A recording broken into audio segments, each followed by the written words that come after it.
Integral. Instituto de Línguas Millennium.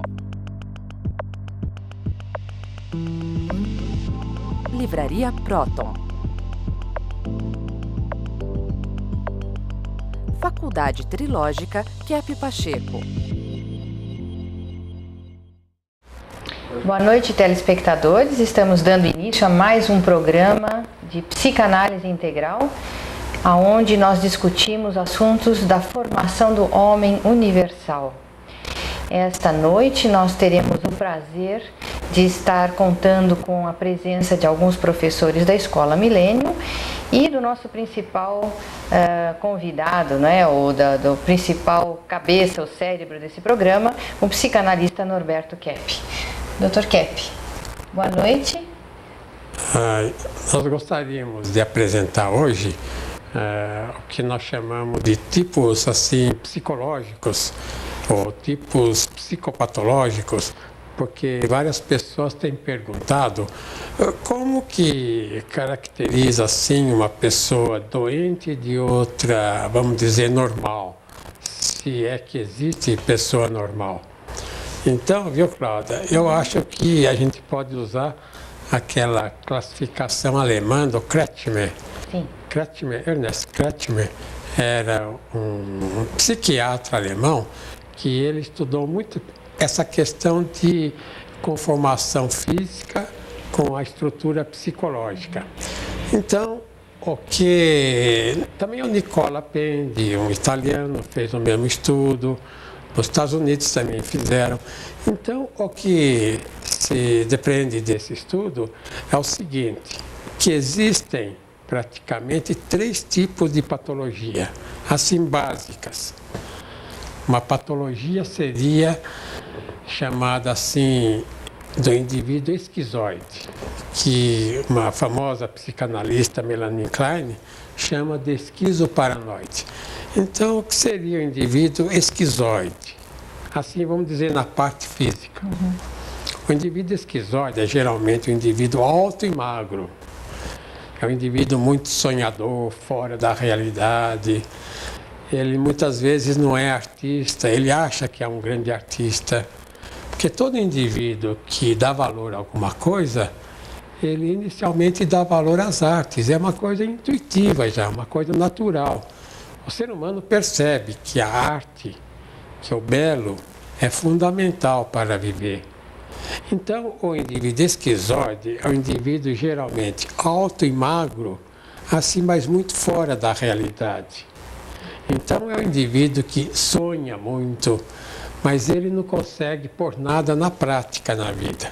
Ele fica de um sonho para outro. Assim, eu digo um caso mais grave. É um indivíduo sonhador, um indivíduo que tenta viver uma vida irreal que não existe.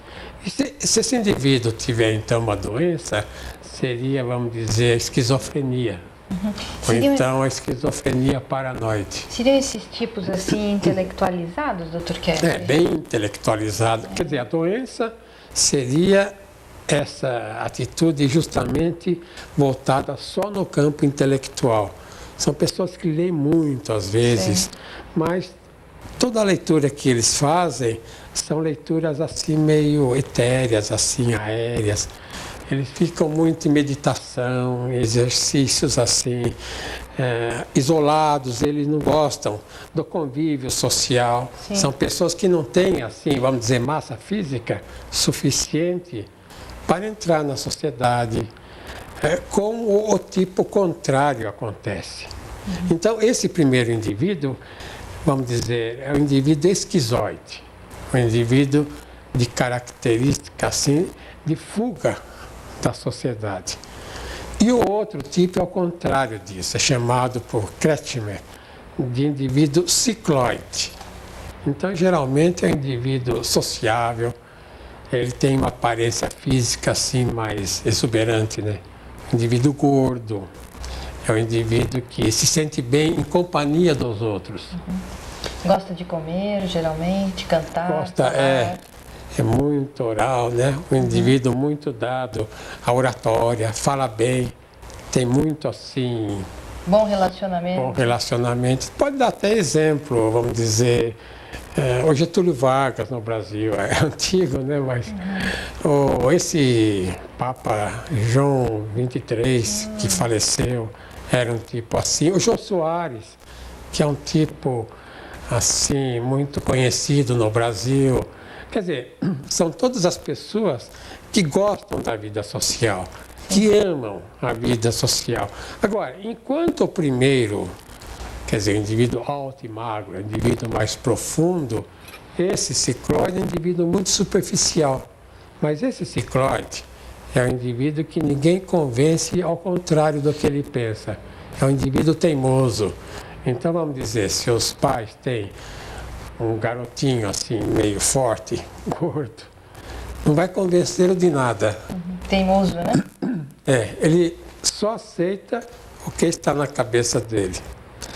Então, esse indivíduo, se ele tiver uma doença, será uma doença relacionada com a depressão. É um tipo maníaco depressivo. Ele tem mania de colecionar selos, colecionar, quando é criança, né, até tampinhas de refrigerantes. E ele gosta de colecionar. Então, ele tem muitas coleções na casa dele. E se ele cai assim numa doença, então ele teria a depressão. Então é um indivíduo depressivo. E o terceiro tipo geral, que pode caracterizar que é um indivíduo atleta, forte. Ele nem é alto e magro e nem é assim gordo, geralmente baixo e forte. Ele nem é super assim isolado e nem é também um indivíduo super sociável. É um indivíduo mediano, um indivíduo muito forte, que gosta de praticar atletismo, está sempre correndo, está sempre jogando, praticando esporte, jogando tênis, nadando. É um indivíduo dado aos esportes. E esse indivíduo, se ele tiver uma doença, vamos dizer, a doença seria a epilepsia. Então, todo assim, indivíduo forte, um grande atleta, assim, um grande lutador de boxe, é um indivíduo que tem essa característica. Tem uma coisa interessante, esse indivíduo intermediário, né, forte, atleta, é um indivíduo geralmente muito religioso. Sim.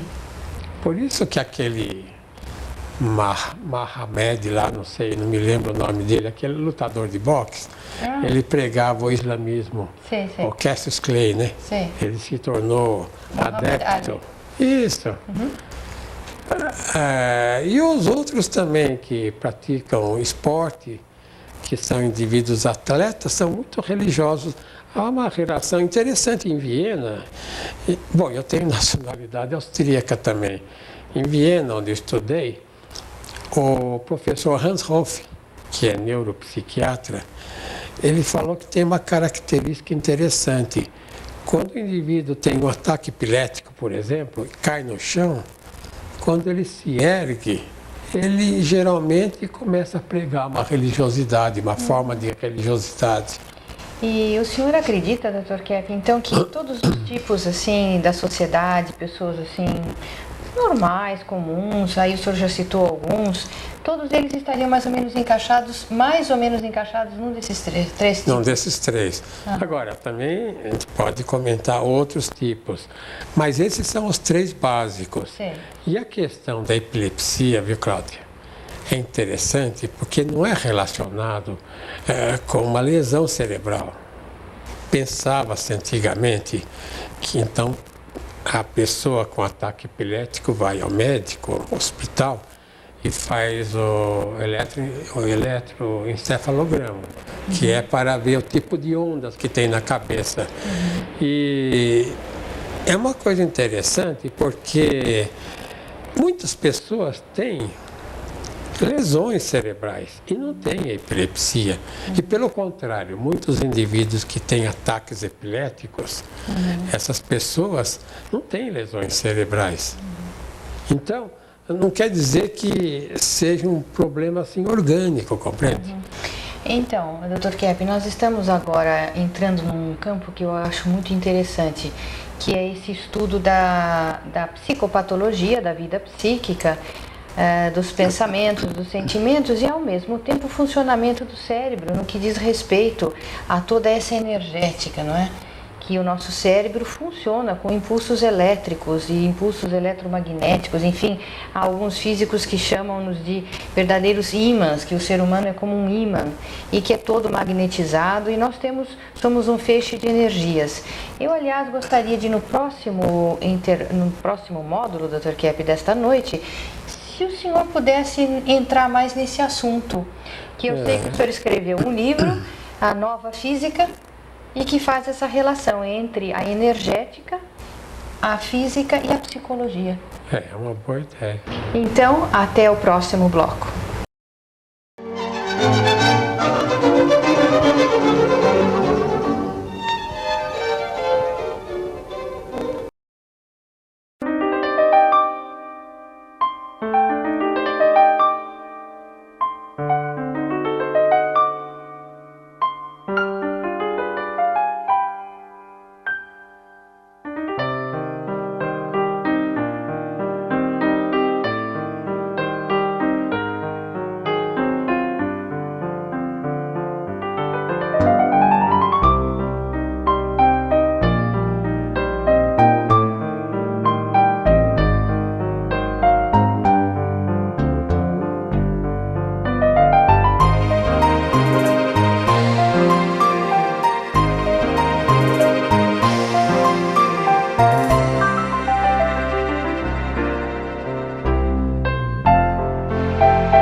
O mais original escritor contemporâneo no mundo, segundo o Centro de Pesquisa Científica Nacional da França. Nesses tempos de incerteza e conflito, surge um trabalho de extraordinária clareza moral, visão e esperança. O psicanalista e cientista social brasileiro, Norberto Kepp, escreve com sabedoria e autoridade sobre assuntos realmente relevantes, como curar as doenças, como a ciência invertida está destruindo a natureza e o que fazer em relação a isso, encontrando nossa espiritualidade, estruturando uma sociedade verdadeiramente justa. Em meio a mais de 3.000 livros publicados por dia no mundo, Dr. Kepp está entre os mais preciosos. Livros de Norberto Kepp, Ciência Trilógica, abrindo as portas para um novo mundo.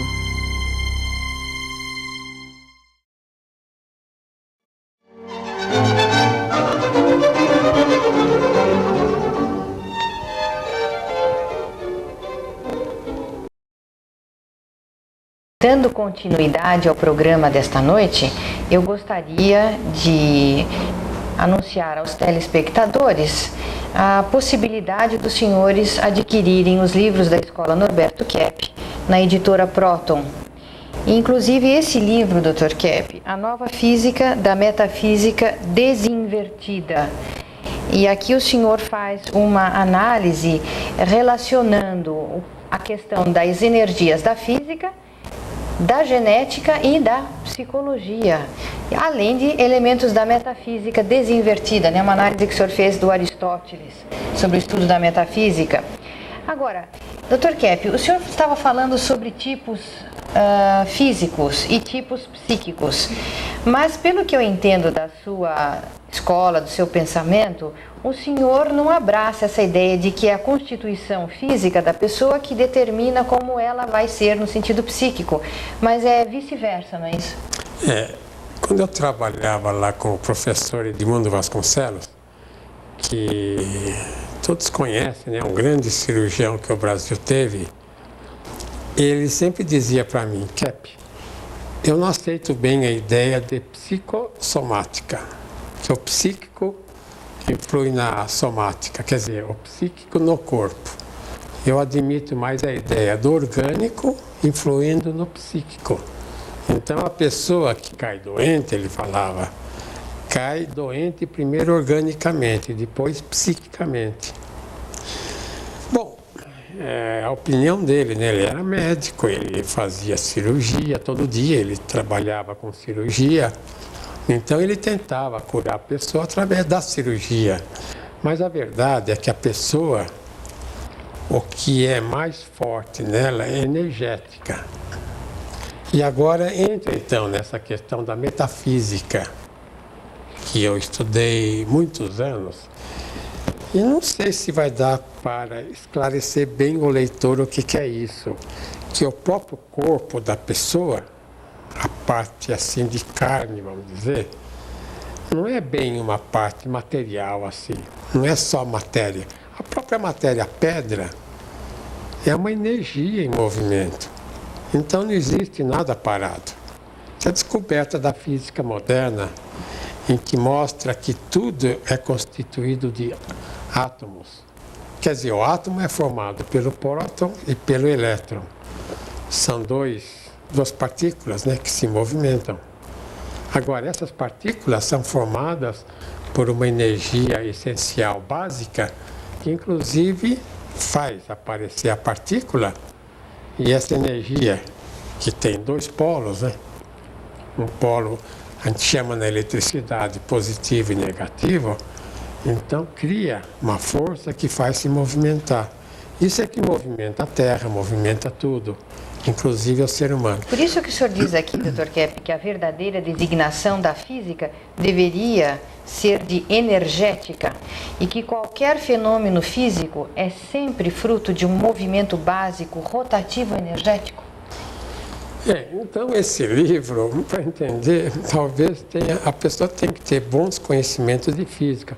Eu não sou físico assim de formação universitária, mas eu estudei por gostar muito dessa questão, porque eu acho o seguinte: para entender psicologia, tem que entender biologia e física, sob informação da metafísica. Para entender física, tem que entender também psicologia e biologia. E para entender biologia, tem que entender psicologia e física também. Então, são três elementos que se unem para fazer um só. Dr. Kepp, então aí nesse campo, é um campo que encanta muitas pessoas hoje em dia, essa questão de metafísica, essa questão de energias. Aí nessa questão, Dr. Kepp, a gente não estaria entrando nesses assuntos que são muito falados hoje em dia, de energias boas, energias ruins, que quando a pessoa encontra o outro, ele já pela energética, pela energia, pela intuição, ele já capta os pensamentos, as intenções do outro. Então vamos dizer o seguinte, Cláudia, que a estrutura da pessoa, o próprio corpo, é o resultado da energética que a pessoa tem. Então, ela não tem uma genética na base, ela tem uma psicogenética. Quer dizer, o psíquico fazendo a genética. Então, até eu acho engraçado os americanos, os europeus, fazendo, por exemplo, experiências incríveis, fazendo todo um estudo assim do psicogenoma para construir, então, novas entidades ou para fazer novos seres humanos. Eles consideram que é da física. Eu não gosto de falar muito porque é meio complicado, né, Cláudia? Mas muitas pessoas entendem. Então eles têm a ideia de que unindo toda aquela genética, a parte assim material, o DNA. Então vai poder formar um novo ser humano, uma nova estrutura, uma nova planta, uma nova isso, uma nova aquilo. Uma engenharia, né? Uma engenharia genética. Fazer uma maquete de um ser humano ideal e aí vão conseguir construir aquilo. E não que a energética é que faz a estrutura física. Então, vamos dizer, cada um tem a estrutura não vinda do físico. Cada um tem uma estrutura assim, oriunda da energética, portanto, oriunda da parte psicológica, da parte que chamam assim espiritual. Então, é o espiritual. O mundo não é essa matéria como nós pensamos, Aristóteles falava, matéria eterna, não é isso. O mundo é tudo em movimento, não é só a Terra que está naquele movimento turbilhonante, não é só a galáxia que gira, não é a Lua que gira ao redor da Terra, tudo está em movimento. E a matéria, isso que nós vemos parado, está num movimento incrível. Compreende? Bom, eu queria dizer isso, Cláudia, para informar o seguinte, que cada indivíduo tem uma energética. Sim. E às vezes a gente se sente mal perto do indivíduo. Te chama os pestinhas, né? Pessoas vampiras, criança chegam no desagradável, ambiente e tiram a energia do ambiente. Isso é, na linguagem popular, isso é muito comum, né? Dizer que a pessoa, existem indivíduos meio vampiros que sugam a energia do próximo. Isso é uma linguagem popular, mas é muito usada. E já aqueles que têm, como nos Estados Unidos se diz green thumb, que tem dedo verde, ou as pessoas que, o que elas pegam, as plantas que elas tratam, crescem bem, dão frutos, os animais dão mais leite, e está tudo dentro dessa questão da energética. Eu conheci uma senhora, ela, quando ia na minha casa, quando eu era criança, então ela, por exemplo, ela via uma planta avenca, geralmente, falava que avenca bonita. Depois de 1 hora a avenca então, isso estava tem morta. Um fundamento, né, doutor? Que não é supersticioso. Ela ia no quintal de casa, tinha lá frangos, galinhas, essas coisas.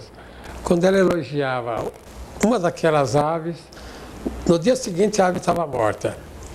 A gente via que era um problema de inveja, pessoa muito invejosa, e que desprendia uma energia negativa para adoecer a ave e matar. Com criança. Com criança, mal olhado, doutor. O chamado mal olhado, né? Isso mesmo. A criança fica doente.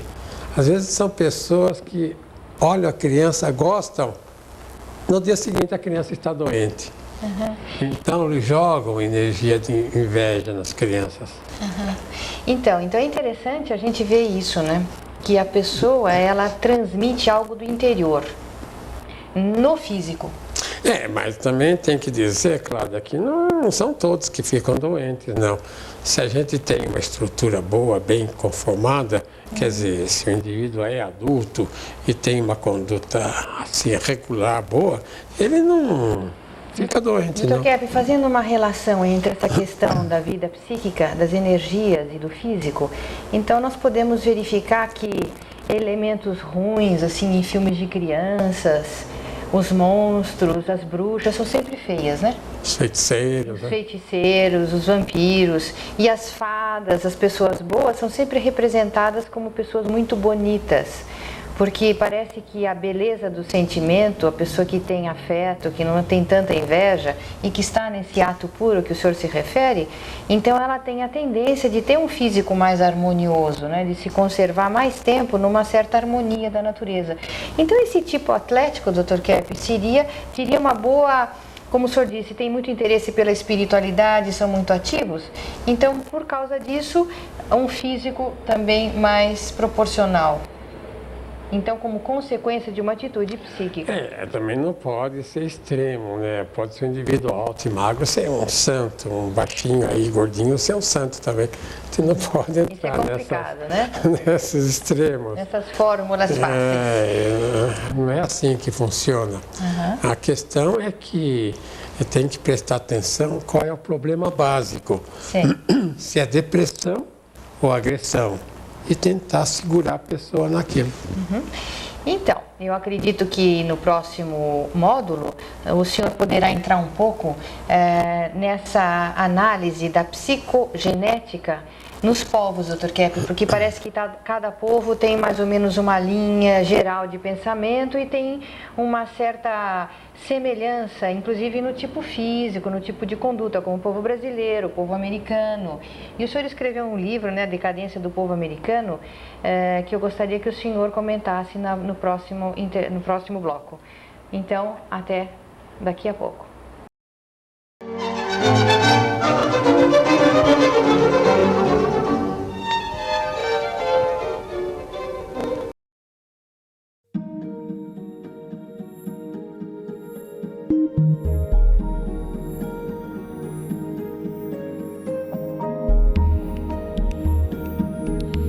Uma das principais ferramentas para ajudar os alunos no curso de gestão de conflitos é o autoconhecimento. Uma vez que eles consigam entrar em contato com esses sentimentos ruins, faz com que o sistema psiconeuroimunológico volte ao equilíbrio e eles não apenas aliviam esses sintomas, mas conseguem lidar com os problemas do dia a dia de uma forma mais tranquila.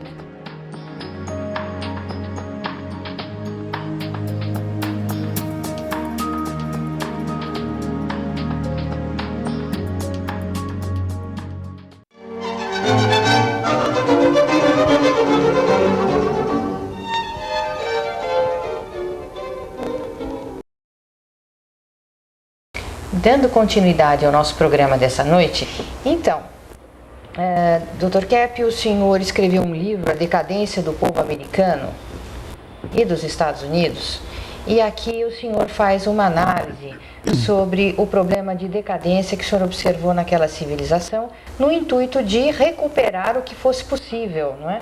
De fazer um trabalho de recuperação, de ajuda, até terapêutico a nível social e psíquico, dentro das universidades, das instituições, dos hospitais, nas clínicas, no centro de drogados.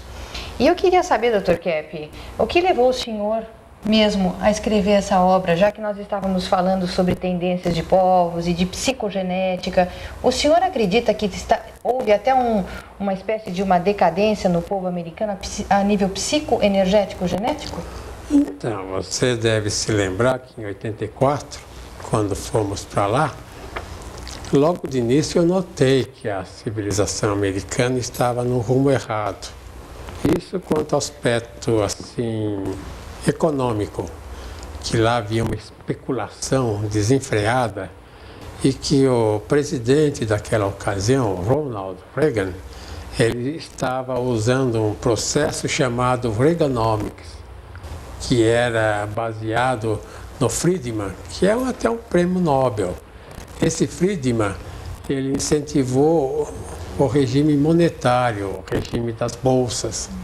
Então, para a pessoa ficar rica rapidamente, então houve um grande número de yuppies, que eram jovens que ganhavam dinheiro do dia para a noite e ficavam ricos. Então, ele estimulou a especulação.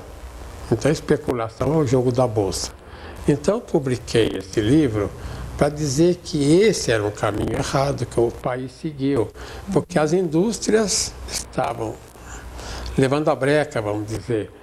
A Ford, a Dodge, a General Motors, eles não fabricavam mais os carros antigamente. E os americanos, então, compravam carros de fora. Então, vamos dizer, a agricultura e a indústria americana estava num processo rápido de decadência. Eu publiquei esse livro para ajudar aquele povo. Desde que nós tínhamos ido lá com o nosso trabalho, com essa finalidade de ter consciência. E o que eu noto, Cláudia, é que atualmente o Brasil está fazendo esse processo errado que em 84 foi feito. Eu lendo agora, no dia 25, um artigo desse economista brasileiro, Delfim Neto. Olha, o Delfim Neto, ele entende de economia. Eu não sou formado economista. Ele, Delfim Neto, eu li 3 artigos que eu acho que ele foi na raiz do problema. Vocês querem ver o que ele fala aqui? Que um dos eventos mais trágicos da situação brasileira é um grande número de sofisticados economistas que perdeu o seu problema. Quer dizer, esses economistas perderam a orientação certa. Transformaram a estabilidade monetária no fim em si mesmo. Quer dizer, eles querem uma estabilidade nas finanças. Então, eles propiciam a arbitragem lucrativa dos capitais internacionais, em vez de estimular a economia real. O problema do real é que sua estabilização foi construída com o sacrifício da economia real. Veja, ele coloca, então, a economia baseada na produção de bens, no comércio, na indústria, na agricultura. E agora o que está acontecendo é que eles querem colocar essa economia no plano das finanças. Quer dizer, com o jogo de bolsas internacional assim, então conseguir que o país se sustente por capitais externos. Então, mas Dr. Kepp, o que eu acho que é muito interessante, muito importante para o telespectador prestar muita atenção, é que essa filosofia invertida na economia de dar valor ao capital e não ao trabalho, isso leva a uma neurotização do ser humano. Quer dizer, esse é um pensamento invertido, não está de acordo com a estrutura, com a essência do ser humano. Então, isso também levou a um adoecimento do povo americano, que recrudesceu muito nas depressões, nas neuroses, no estresse e nas angústias, e que se praticamente são totalmente dependentes de narcóticos e psicotrópicos. Então, eu acho que é muito importante notar que o que acontece na economia de um país, na estrutura social, afeta diretamente não só a situação psíquica da pessoa, mas também a situação orgânica da pessoa. Vamos dar um exemplo. O indivíduo, por exemplo, trabalha a vida toda. Então, numa certa idade, ele se aposenta, para de trabalhar. O que acontece? Ele começa com doenças, ele começa com ficar ranzinza, com atitudes assim desagradáveis. Quer dizer, o indivíduo que não trabalha é ranzinza, Cláudia. É isso. E principalmente depois de uma idade que coincide mais ou menos com a aposentadoria. O cérebro diminui de peso. E a pessoa geralmente morre rapidamente. Então, vamos dizer que a saúde vem pela atividade da pessoa. E não o descanso. Muitos médicos aconselham, né, a pessoa a descansar, ir para a colônia de férias, parar de trabalhar. Esse é o pior conselho que o médico pode dar. O médico devia dizer, olha, vai trabalhar, não para, pelo amor de Deus, faz alguma coisa, varre a casa, compreende? A incapacidade de trabalhar já é uma das primeiras características que a pessoa está numa situação psíquica muito ruim. Se a pessoa para de trabalhar é mau sinal. E também existem pesquisas diversas que já mostram que a pessoa, quando retorna das férias, ela está num índice muito mais elevado de estresse do que quando ela saiu para as férias. Isso. Então as férias são usadas de uma maneira errada. Dr. Kepp, nós estamos já quase na hora do nosso intervalo, mas eu gostaria de apresentar para os nossos telespectadores a Kerstin Arvidsson, que é uma sueca vinda especialmente para trabalhar na Millennium Escola de Idiomas, e a senhora leciona inglês e sueco com o método da psicolinguística trilógica. Sim, boa noite. Então, a senhora que está ouvindo aqui a nossa conversa, a senhora está de acordo? A senhora nota alguma coisa nesse sentido com os alunos, nesses últimos momentos desse segmento, para já ir adiantando o nosso próximo bloco? Sim, na nossa escola nós temos um método, então, psicolinguístico terapêutico. Nós usamos textos dos livros da psicanálise integral. Sim. Sobre saúde, sobre trabalho, exatamente trabalho, que é tão importante na nossa vida. Sobre psicologia, filosofia. Isso ajuda a pessoa, pessoalmente, profissionalmente. Isso eu vejo claramente com os alunos, que eles aproveitam lendo os textos e aplicando na vida pessoal. Eu tenho muitos exemplos, eu não sei se eu posso dar esses exemplos Nós agora. temos 1 minuto ainda de tempo, a senhora pode já introduzir algum exemplo. Sim, por exemplo, um rapaz que nós lemos um texto sobre pactos familiares, pactos sociais. Ele contou para o pai dele que ele começou a se perceber no trabalho os pactos que tem. De esconder problemas para pactos em geral. Sobre inveja também, a questão da inveja que estraga tanto as nossas vidas. Ele ficou tão feliz assim para conseguir ver coisas, se abrir uma nova visão, Uma nova vida. perspectiva. Então, eu acredito que a gente trabalhando com a vida psíquica é a fonte primordial da energia que nós temos necessidade para trabalhar com a nossa profissão, enfim, para realizar qualquer coisa na vida. Então, daqui a pouquinho nós voltamos para o último bloco do nosso programa dessa noite.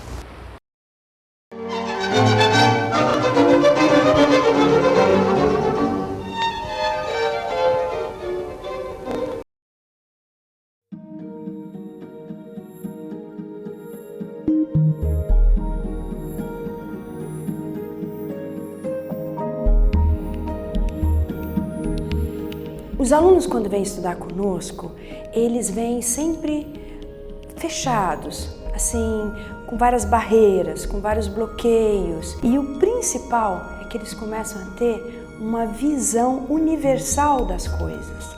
Então, quando eles olham para o mundo, eles começam a analisar o mundo de uma maneira mais global, de uma maneira mais não tão unilateral. E eu acho que esse aspecto é assim, um dos principais dos nossos alunos, que eles têm uma universalidade no pensamento.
Agora nós estamos voltando com a Márcia Sgrinelli, que é dentista e que aplica a trilogia analítica ou a psicanálise integral na psicossomática da odontologia, não é, Márcia? E agora há pouco nós estávamos falando sobre estresse, sobre férias, a pessoa que volta de férias mais cansada do que saiu. E eu sei que a senhora tem nesse livro que a senhora escreveu, Odontologia do Terceiro Milênio, a trilógica, que é a aplicação da psicossomática no tratamento dentário. Isso é único no mundo, não existe nenhuma pessoa ou centro odontológico ainda estabelecendo essa relação da vida emocional, das emoções, da vida psíquica, das doenças bucais, nas cáries, não é? Nas doenças periodontais, no mau hálito. Então, Márcia, eu sei que aqui nesse livro tem um capítulo que a senhora comenta de clientes que quando retornam das férias, parece que voltam com um problema maior de cáries. Então, sempre que nós atendemos um cliente de uma emergência ou mesmo um tratamento dentário, nós sempre procuramos fazer essa relação, né, entre a vida emocional e o problema que a pessoa está apresentando, porque aí a recuperação da doença vai ser melhor. Então, o que nós percebemos é que muitas pessoas, elas têm a ideia que o trabalho que é a fonte de estresse. Então elas falam que rangem os dentes, por exemplo, por causa de estresse no trabalho, ou então acham que essa é a fonte do estresse. E nós percebemos que tem pessoas que quando vão de férias, quando voltam, às vezes durante ou mesmo até durante as férias, tem infecções nos dentes, aí rangem ou apertam mais os dentes e mesmo podem ter descalcificações de colo que altera a salivação, a boca fica muito seca e aí elas passam a ter essas descalcificações. E por que no seu entender isso acontece, Márcia? O que acontece nas férias que a pessoa fica mais estressada? Então, eu acho que aí a pessoa para com a ação, para com o que dá consciência para ela, né? A ação, ela tá lá jogando bola, tá nadando, tá arrumando a casa, tá passeando. Como é que para com a ação? Então, mas eu percebo essa inversão que a pessoa tem com o trabalho, que ela acha que trabalhar, que produzir, que fazer algo assim bom, que seria algo que traria estresse. E quando ela lida, né, com a consciência, tudo que nós fizermos traz uma percepção das nossas limitações, dos nossos erros. E no trabalho a pessoa tem contato, né, com a consciência. Então a senhora quer dizer que a pessoa tira férias com a intenção de se desligar dos problemas. Então ela tem a intenção de se alienar. Não, eu preciso de umas férias, preciso ficar longe do trabalho, longe dos problemas. É essa atitude justamente invertida que o Dr. Kepp comenta, que não é a consciência dos problemas que traz os problemas. Não é lidar com os problemas que faz a vida difícil e neurótica. Mas é justamente a recusa a isso, a vontade de viver na fantasia, na alienação, que traz a neurose e as doenças orgânicas como consequência. Isso é muito interessante. E a senhora nota nos seus alunos que depois das férias, por exemplo, eles têm mais dificuldade de retomar o uso do intelecto na aprendizagem, no processo educacional? Fica dificultado? Sim, eu acho. Porque dá para notar as pessoas que são ativas, que trabalham ou estudam nas universidades, eles têm mais facilidade de aprender, que a ação física ou através do trabalho também ajuda a aprendizagem. Então eu lembro no ano passado, depois de Natal, Ano Novo, foi mais difícil. Eu não tenho uma diferença. Parece que a pessoa volta mais bloqueada, com dificuldade de raciocínio. Então, mas isso tem até uma lógica a nível fisiológico, a senhora sabe disso, né? Que os nossos axônios, eles se desativam ou ativam de acordo com a necessidade do seu uso. Então, se a gente não usa nosso cérebro de maneira apropriada, ele para de funcionar, né? Ele se desativa. E é muito interessante que nesses mapeamentos cerebrais muito modernos, feitos por esses aparelhos especializados, mostram que os cérebros dos esquizofrênicos, dos depressivos, eles têm áreas inteiras sem atividade. Então, quanto mais a pessoa usa o cérebro dela no sentido de trabalhar com a realidade, aliás, a definição de inteligência na psicologia é a capacidade de resolver problemas, não é? Não é um acúmulo de informações, de conhecimento, de memória, isso é outra coisa. A inteligência é a capacidade de resolver problemas que a pessoa possa ter. Então, quanto mais a pessoa aceita isso, mais saudável ela se torna.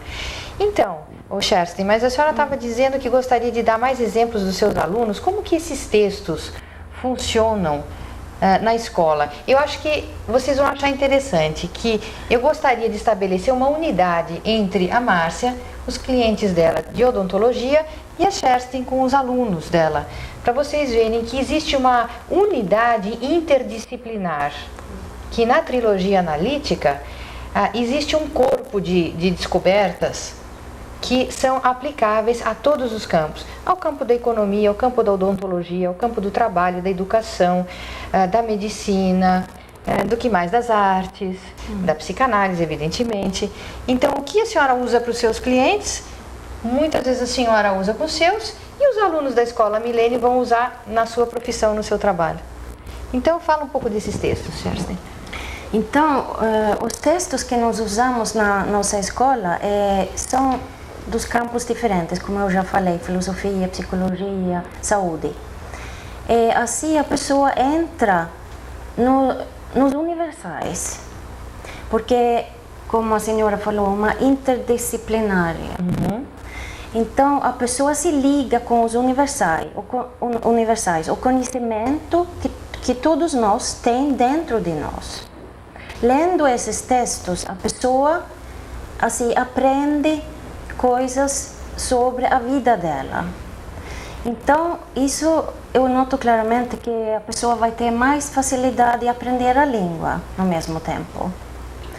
Então, é ligado também com a conscientização dos problemas, porque através dos textos que são terapêuticos, a pessoa aprende, ela vai ter uma consciência sobre, por exemplo, as nossas atitudes, da inveja, da inversão, da censura, da alienação. Então, assim a pessoa vai abrir os olhos e enxergar dentro dela e também no ambiente, na sociedade. E isso ajuda a pessoa a ter contato com o conhecimento universal. E isso ajuda a pessoa a aprender mais fácil a língua. Então, esse conhecimento universal e essa formação do homem universal justamente era o ideal dos antigos gregos filósofos, né, como Platão. E na academia de Platão é isso que eles visavam. Era a formação de um homem com uma mentalidade cósmica, né, que visse a unidade que existe em todas as coisas e que estivesse em contato com essas ideias, com essas abstrações perfeitas que cada ser humano tem na sua estrutura interior. Então, por isso que é muito fácil uma criança olhar para um cachorro e saber o que é o cachorro logo, logo. Não precisa dissecar o animal para aprender o que é um cachorro, por exemplo, mas pela intuição, como que há um reconhecimento de um conceito que já existe no interior da pessoa. Agora, Márcia, com os seus clientes, principalmente com as crianças, a senhora tem dificuldade de lidar com crianças mais do que com adultos, ou a senhora nota que é mais fácil justamente a explicação dessas questões das atitudes internas da pessoa, relacionada à saúde dela? Como é que a senhora vê isso? Então, com essas técnicas da trilogia analítica, da psicanálise, nós conseguimos lidar muito bem com o problema dos adultos. Mas eu noto assim que a criança ela tem muita receptividade, ela tem uma percepção assim mais aguçada. Então fica mais fácil lidar com as crianças, Como elas aceitam mais. Tem mais contato com esses universais no interior? Exatamente. Então, por exemplo, eu vejo que às vezes tem pais que têm dificuldades, que a criança ou ela não quer escovar os dentes, ela tem coisas assim, alguns problemas de chupar o dedo. E em poucas sessões a gente conversa um pouco, mostra os prejuízos e a criança já faz uma ligação e ela resolve rapidamente os problemas. Então ela não tem essa resistência que o adulto vai criando com o correr dos anos, à medida que vai inclusive aprendendo uma série de teorias erradas sobre como essa questão de tratamento dentário, das causas dos problemas dentários. Então uma criança que faça um tratamento como esse desde pequena tem a chance de ter uma arcada dentária muito mais saudável. E a senhora tem experiência com criança também, com adolescentes? Nota alguma coisa? Eu noto que as crianças, eu tenho adolescentes. Sim. Eles têm mais facilidade de aprender, assim, entender os textos, por exemplo, da filosofia, da psicologia, da saúde. Eles têm uma abertura. Mas eu não queria então desencorajar os nossos ouvintes que já são adultos ou que têm mais idade, como nós aqui, como nós duas. O que a senhora acha das pessoas, assim, dos seus alunos que têm uma série de, por exemplo, passaram a vida inteira com dificuldade de aprender inglês? Elas têm chance de aprender rapidamente ou de uma certa facilidade? Exatamente. Nunca é tarde demais para aprender, nunca. Depende da vontade da pessoa, assim, uma firmeza, um interesse. Então, se eu quiser, por exemplo, começar a aprender sueco agora, eu tenho boas chances? Sim, tem pessoas que aprenderam sueco em pouco tempo. Então, telespectadores, eu gostaria de me despedir dos senhores, infelizmente nosso tempo é chegado ao final, e convidá-los a escreverem, a nos telefonar para participar mais do nosso programa, fazendo perguntas, sugestões, que nós traremos as respostas aqui no ar na próxima semana e nas próximas semanas que se seguirem. Muito obrigada pela atenção e até a próxima.